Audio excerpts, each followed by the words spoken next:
Il est vrai que le personnage de Ahsoka Tano nous avait été présenté dans la série The Clone Wars, une série d'animation que par ailleurs j'ai beaucoup appréciée. Mais on a également donc retrouvé le personnage premièrement donc dans la série d'animation donc Star Wars Rebels, que pareil j'ai également beaucoup apprécié, que je vous invite à voir si vous n'avez pas vu. Mais on l'a également vu donc pour la première fois en live action dans la série The Mandalorian, puis dans la série The Book of Boba Fett. Et aujourd'hui est sorti les 2 premiers épisodes donc de sa sortie solo, une série que j'attendais ma foi beaucoup. On a d'ailleurs fait une réaction donc au trailer de la série. Mais donc bien sûr, attention spoiler concernant les 2 premiers épisodes de la série Ahsoka. Et on commence tout de suite avec mon avis global sur ces 2 premiers épisodes. Et je dois dire que j'ai beaucoup apprécié ce commencement de série entre guillemets. Alors certes ça peut aller très vite puisque on va avoir l'évocation de cette carte, on va très vite la trouver, on va très vite également la déchiffrer et cette carte va vite entre guillemets tomber entre les mains des méchants,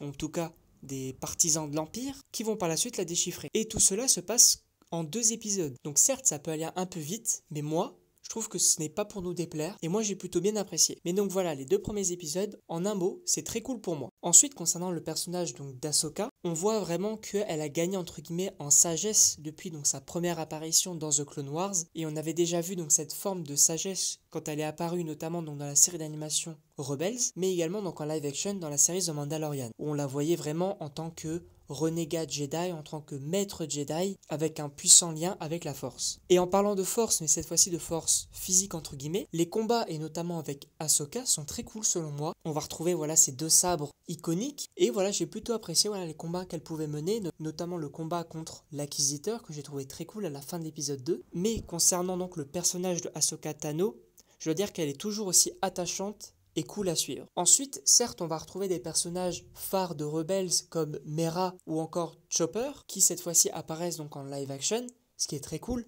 Bon, Chopper n'a pas une immense importance, et Mera non plus, puisque certes elle est devenue une générale de la Nouvelle République, mais je dois dire qu'elle n'a pas non plus un grand rôle pour le moment dans la série, contrairement au personnage de Sabine, un personnage très intéressant selon moi, qui avait tout perdu avant la série donc Ahsoka. En effet, petit récap, elle avait quand même perdu du coup Ezra, puis elle était devenue la padawan de Ahsoka, mais là aussi elle a perdu ce titre entre guillemets. Et donc on peut également voir au début de la série qu'elle n'a plus vraiment de but, puisque la guerre est finie, l'Empire est tombé et la Nouvelle République est instaurée. Donc on peut très vite imaginer que parfois elle peut s'ennuyer, mais elle va redevenir entre guillemets la padawan de Ahsoka, et ça fait très plaisir, puisque j'ai quand même trouvé que la relation entre les deux, donc entre Ahsoka et Sabine, est très intéressante, et j'ai très hâte d'ailleurs de les retrouver toutes les deux, de voir comment cette relation peut tout simplement évoluer à travers les épisodes de la série. Et donc on continue tout de suite avec les méchants, les antagonistes de la série. On peut parler pas réellement de Sith,